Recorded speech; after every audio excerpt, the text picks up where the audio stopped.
السلام عليكم ورحمة الله وبركاته. أخباركم إيه؟ يا رب تكونوا بخير. إن شاء الله النهاردة هناخد درس جديد من دروس أدوبي فوتوشوب. خليكم معانا لآخر الفيديو. إن شاء الله فيه تفاصيل كويسة جدا، وتخشوا كده تلفوا لفة في القناة هتلاقوا عندنا مجموعة فيديوهات كويسة يمكن تستفادوا منها بحاجة. لو عجبكم أي حاجة لايك، يعني مش أكتر من لايك أو كومنت بسيط تدعمونا وتدعموا القناة. ويلا بينا على طول نخش في الموضوع.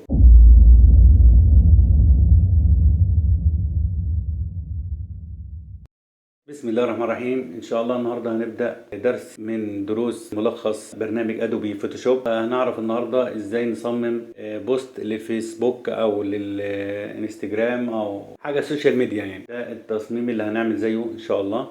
احنا جهزناه قبل كده قبل ما نشتغل، يعني قبل ما نصور. ان شاء الله هنعمله مع بعض ونشوف خطواته بالتفصيل، فما تفوتوش ولا لحظه من الفيديو ده. اول حاجه هنعملها هي المقاس. كنترول ان تظهر لنا الشاشه ديت. اللي احنا المره اللي فاتت كنا بنشتغل كارت شخصي، فكنا شغالين على السيجما واي كي وكنا شغالين على السنتيمتر. نشتغل المره دي على البيكسل، وهنشتغل على الار جي بي بيكسل انش زي المره اللي فاتت، بس الاختلاف في المقاسات. السوشيال ميديا هنشتغل مثلا 1200 في 1200، والريزوليوشن هيبقى 72، وهنا الار جي بي كلر. نقول كرييت. المره اللي فاتت لما اتكلمنا عن الجايد او الجايد كنا جبناها بطريقه معينه. المره دي هنعرفكم طريقه تانية. هنيجي من هنا على قائمه فيو، وهنيجي على نيو جايد ليد. طبعا دي حاجات كانت معموله قبل كده اللي هي زيرو، ونيجي هنا نكتب، نضغط هنا وننشط الميرج، وهنعمل طبعا هنا معموله بالسنتي، فاحنا هنكنسل ونعمل كنترول ار ونكليك يمين هنا ونجيب على البكسل ونجيب تاني النيو جايد، ونشيل طبعا الحاجات دي. نجيب بس على الميرجن هنعمل مثلا 50 كده. الجايد بتاعنا معمول تمام. اوكي. طبعا احنا عشان الحاجات ما تطلعش بره الصوره بتاعتنا واحنا بنعرضها على السوشيال ميديا ولا حاجه، اول حاجه بنعملها هي الباك جراوند. طبعا احنا هنا في الصوره عندنا الالوان كلها في الازرق، فاحنا بناخد اغمق درجه من الازرق، ونيجي على هنا تحت هنا بناخد افتح درجه في الازرق، ونبدا نحط نحط الارضيه بتاعتنا او الالوان بتاعتنا. هنيجي هنا على الجريدينت ونسحب كده. طبعا احنا هنا جاي من الوسط، هنخليها من فوق لتحت او من تحت لفوق كده. نضغط كده ونسحب. هنعكسها نجيبها من تحت لفوق مع الشيفت كده عشان تظبط معانا. نزود شويه هتبقى مثلا بالطريقه دي، ونبدا نشتغل على الخلفيه بتاعتنا. هنيجي هنا على البنتول وناخد نرسم. طبعا بيكون هنا على الشيب، وناخد الدرجه بتاعت اللون، اي درجه لون، وبعدين احنا نغيرها. نلغي الستروك من هنا ونبدأ نرسم. نضغط ضغطة هنا وضغطة هنا ونسحب كده.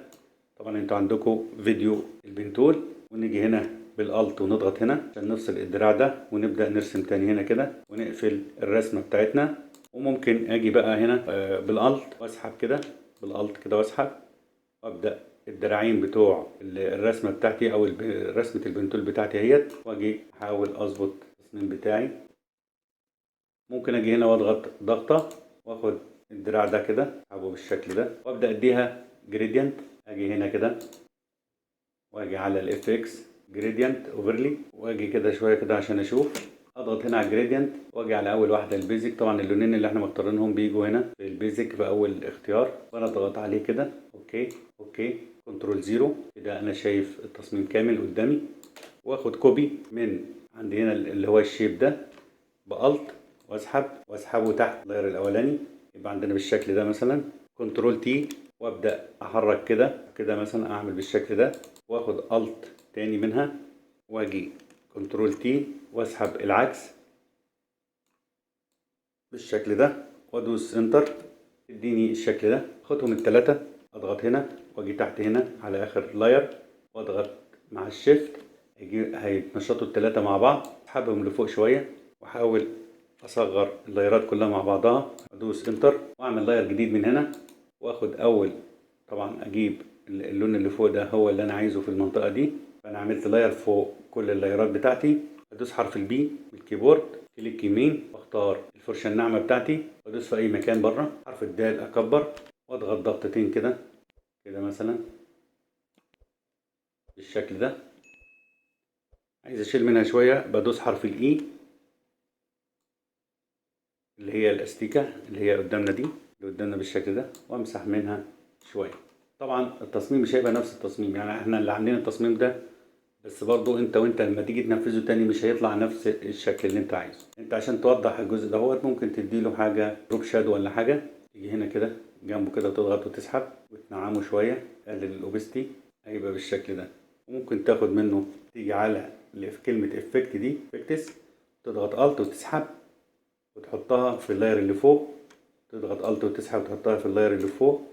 يبقى كده احنا عندنا سحبنا الافكتس بتاعتنا كلها مره واحده وسرعت معانا، بدل ما كل لاير من دول نديله نفس الايه الافكتس كل مره تاخد وقت معانا، لكن دي حاجات بتسرع معانا التصميم. تمام كده احنا بالنسبه للباك جراوند اوكي. باجي انشط اول واحد واخر واحد واعمل كنترول جي من الكيبورد. دلوقتي بشتغل كله اختصارات عشان احنا ان شاء الله هنعمل فيديو خاص بالمتصممين المبتدئين اللي عايزين يسرعوا ادائهم وينجزوا شغل. هيبقى فيديو مهم ان شاء الله، مهم جدا جدا، هيساعدكم كتير في ان انتوا تنجزوا وتعملوا تصميمات كتير في وقت قليل.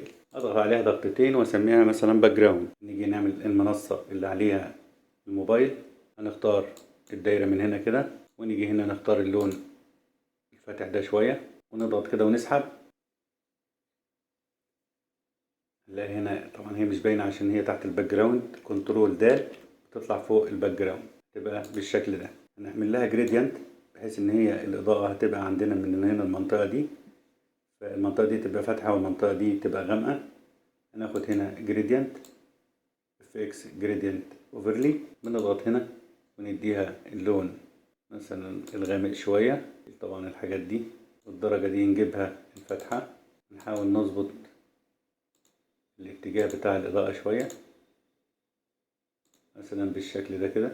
اوكي، ناخد نسخة منها الت ونسحب، سحبناها كده ننزلها تحت بكنترول ج.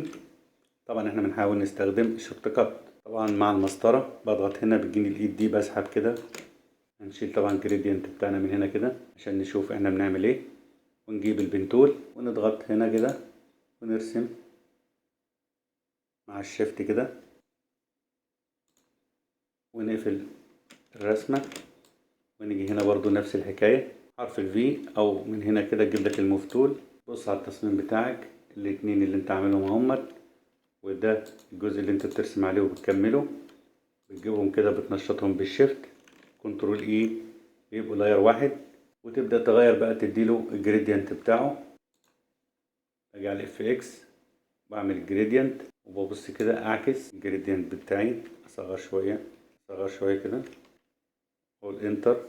باجي اخدهم الاتنين مع بعض واعمل كليك يمين convert to smart object اوسطن، ابدا اوسطن كده كنترول ايه وبتعمل بتضغط هنا كده بتجيلك في نص التصميم بين الجزء اللي فاضل هنا قد ده بالظبط، واشيل التحديد بكنترول دي واجي هنا تحت اعمل ظل بحيث ان هي تبقى ثابته على ارضيه. طبعا ارفع كده شويه واعمل لاير جديد واجيبه تحت، اسحبه كده اجيبه تحت واخد اغمق درجه من الازرق مثلا في الكحل كده، واخد البرش بحرف البي بتجيني البرش بتاعتي. طبعا البرش بتاعتي بقدر اعملها الشكل ده ازاي، بعملها كده باجي من هنا كده بقدر اتحكم فيها واعدل اتجاهها من هنا كده كده الشكل ده مثلا، واضغط في اي مكان بعيد واجي جنبها كده من تحت كده.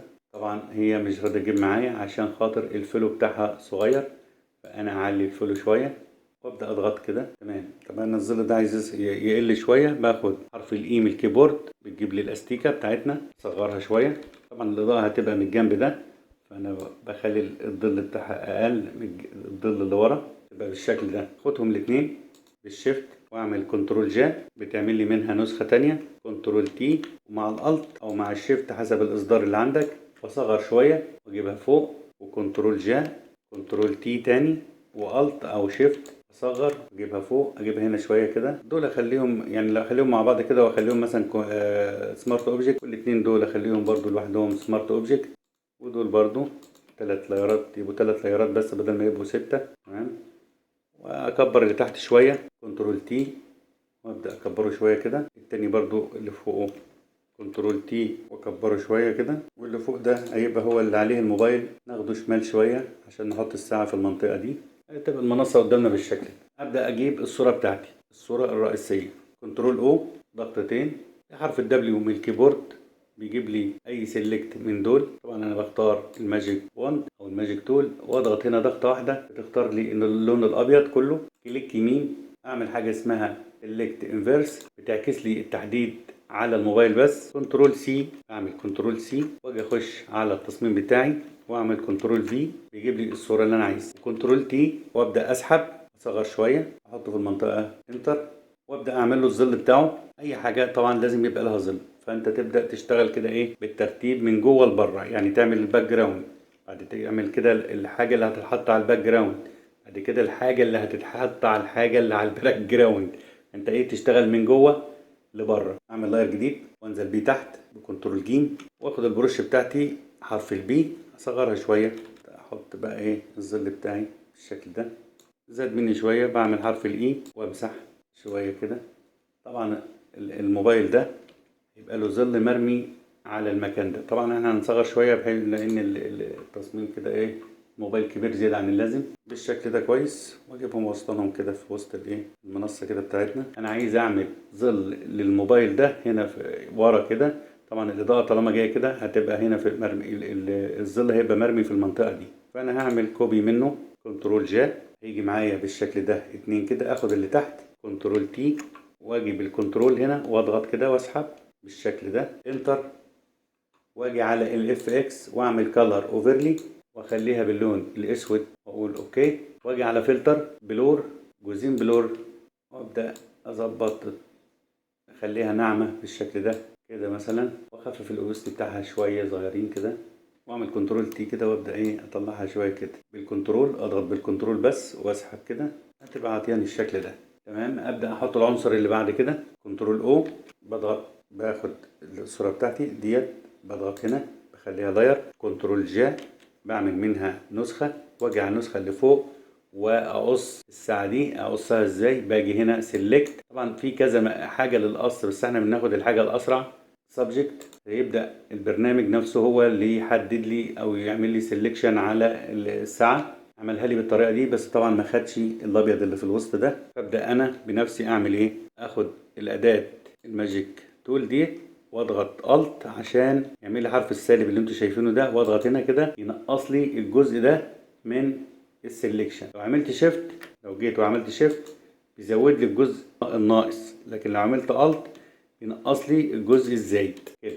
لو ضغطت كده وانا ضاغط على الالت خلاص هو كده حدد لي الساعه بس. واجي هنا على الماسك لو شلنا اللي تحت دي كده طفيناها هنلاقينا احنا خلاص ايه الساعه مظبوطه تمام.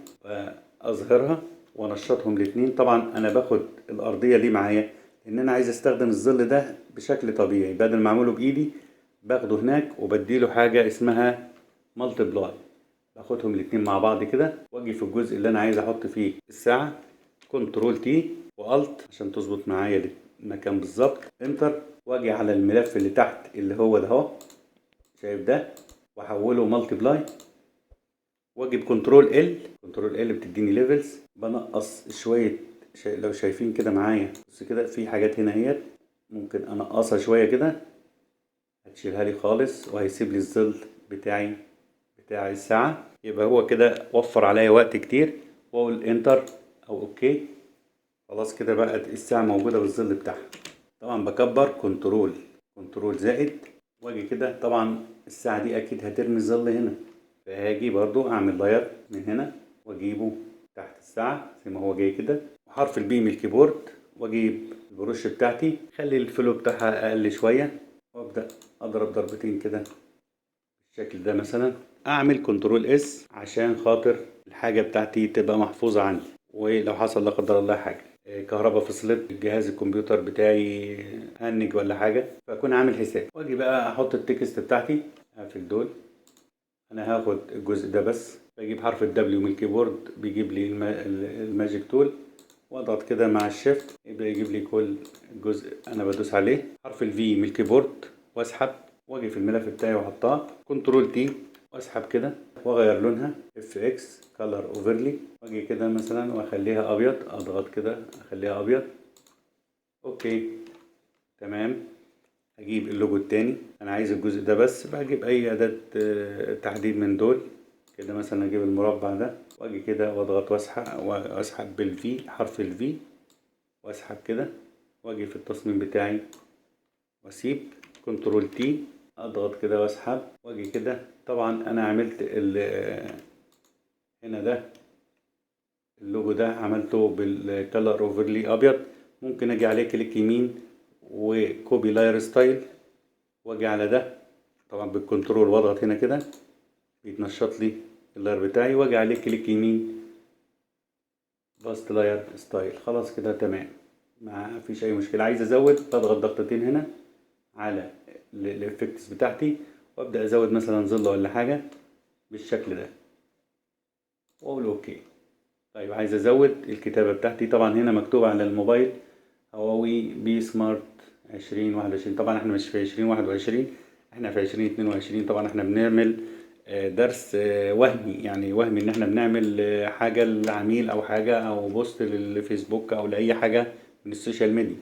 فاحنا طبعا هنعالج العمليه دي كويس ان هي جت قدامنا دلوقتي. باجي هنا على حاجه اسمها باتش تول وبنشط الموبايل من هنا كده وبضغط واسحب كده واسيب هنا كده خلاص، واجي من الوسط كده واسحب واسيب. طبعا درس السلكشن كله والادوات والحاجات دي موجوده في الكورس، فانت لو حابب ان انت تراجع معانا فانت ممكن تخش وتشوف الفيديوهات بتاعتنا. وبرضو ما تنساناش من اللايك والشير. كنترول دي شلنا خلاص رقم واحد. عايزين ناخد نسخة من الاتنين دي تبقى 22. هنيجي بأي أداة سيلكت كده اهوت برضو بنفس الأداة كده ونعمل كده خلاص حددناها. كنترول سي كنترول في بقى عندنا نسخة منها، بسحبها كده بالشيفت برضو عشان تبقى في نفس المحاذاة بتاعة 2022. هلاقي هنا في أجزاء مش نفس الأرضية، باجي بالمساحة بتاعتي اللي في الوسط دي اللي هي الباك جراوند ايرزر واضغط كده الاقي في الوسط هنا موجودة حرف الزائد. حرف الزائد ده يبقى في المكان اللي انا عايز امسحه كده، اضغط كده يمسح معايا واجيب الاتنين مع بعض. رقم 2 ده والموبايل الاتنين مع بعض بالشيفت كده كنترول اي وخلاص كده بقوا لاير واحد تقدر تحركه عادي كله مع بعض. كنترول زيرو ونرجع لورا شويه كده عشان نشوف التصميم يكون ناقص حاجه. نبص كده نعمل حرف الاف بالكيبورد ونشوف كنترول اتش ونبص كده. حاول دايما تبص على التصميم بتاعك وسط التصميم وتعمل كنترول اس تحفظ التصميم بحيث ان الخطوات بتاعتك ما تضيعش منك. برجع بحرف الاف تاني وابدا اكمل التصميم. هكمل بقى هنا هواوي بي سمارت، اكتب كده حرف التي من الكيبورد وتكبر. حاول دايما تصغر وتكبر بالكنترول تي. انشطها واخش هنا بلاقي الكاركتر ده عايزه الارقام والحاجات دي الحروف دي تبعد عن بعضها شويه، بضغط هنا كده وافتحها عن بعضها شويه وبنشط هواوي مع السمارت. كليك يمين على هواوي كده وكليك يمين على بي سمارت مع الشيفت. طبعا باجي هنا بضغط هنا كده بيحصل محاذاه بينهم الاثنين. ابدا اكمل عندي هنا هكتب بلاك فرايدي اعمل بلاك الاول حرف الفي كنترول تي انتر وانشط كلمه كده واجي هنا كده ابدا ادور على الخط بتاعي بلاك فرايدي. طبعا احنا كان هنا اخر تاثير هنا احنا موسعين الخطوط عن بعضها. هنيجي برضو نخلي هنا كاركتر، هنيجي هنا نعمله على الزيرو كنترول تي وبنكبر بالشكل ده مثلا نجيبها كده انتر. ممكن نغير من هنا كده لونها، نحاول نخلي الالوان كلها قريبه من بعضها. في كونتراست هنا موجود بين البرتقاني والازرق والحاجات دي. بنضغط هنا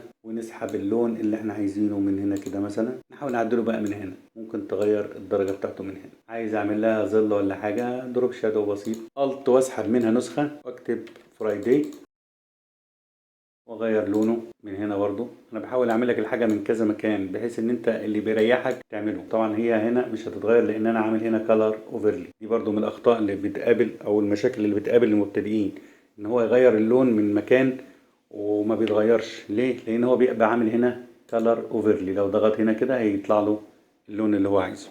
كنترول تي وبضغط كده وبصغر شويه اجيبها بالطريقه دي بالطريقه اجيبها كده عادي. يعني انت حسب انت مزاجك، محدش هيقول لك حاجه على فكره. انتر اكتب بقى هنا الهديه بتاعتنا اللي هي اللي هما عاملينها مثلا مع الموبايل، عاملين حاجه مع الموبايل هديه جيفت كوتش. طبعا عشان اكبر اصغر زي ما قلنا كنترول تي ومع الالت كده تظبط معايا واغير نوع الخط بتاعها. انتر الاول وانشطها واخش على نوع الخط بتاعي اللي انا عايزه مثلا ده. حلو الكلام. واغير لونه من هنا مثلا واصغره شويه طبعا مميزات الساعة ديت مثلا ولا حاجة ممكن بيعملوها هنا، مثلا بنجيب دايرة كده مع الشيفت اسحب يديني الشكل ده، مثلا اغير اللون بتاعه مثلا ده، وحرف الفي دايما معانا، وبعد كده بسحب الت واخد منها نسخة كده بالشكل ده. اخش على اللاير هنا الاتنين مع بعض كده، اصغرهم شوية برضو عشان ما يبقوش واكلين من التصميم حاجة. انتر، وابدأ اكتب عليهم البيانات بتاعتهم.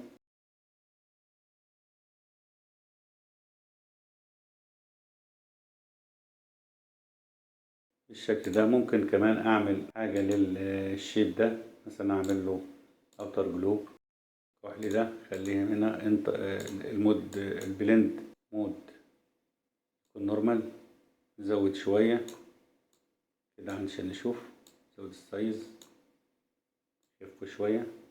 طيب عايز اخد اللي انا عملته هنا احطه هنا زي ما احنا قلنا المرة اللي فاتت، كليك يمين كوبي لاير ستايل، وتيجي على اللاير بتاعك التاني كليك يمين باست لاير ستايل زي الفل. كنترول زيرو واشوف البيانات اللي كانت محطوطة هنا واكمل البيانات بتاعتي، شوية الحركات اللي بيكتبوها او الحاجات اللي بيكتبوها تحت دي، حرف الاف بالكيبورد. طيب في خطوة أخيرة اللي هي كاميرا رو فلتر، باجي على أول لاير من تحت ده، وباجي على آخر لاير من فوق، الت كنترول شيفت اي بتديني لاير فوق اللايرات دي كلها، وباجي على قائمة فلتر واختار كاميرا رو فلتر، بتجيني بتفتح لي بالشكل ده. طبعا احنا عندنا فيديو كامل عن كاميرا رو فلتر، فانت يا ريت تشوف الفيديو ده عشان تقدر تتعامل مع الفلتر. باجي هنا بغير في البيزك بتاعها، في الحاجات، في التمبريتشر، في الحاجات، في الالوان، وابص بقى الحاجه اللي تمشي معايا. باجي كده بتعامل بالشكل ده،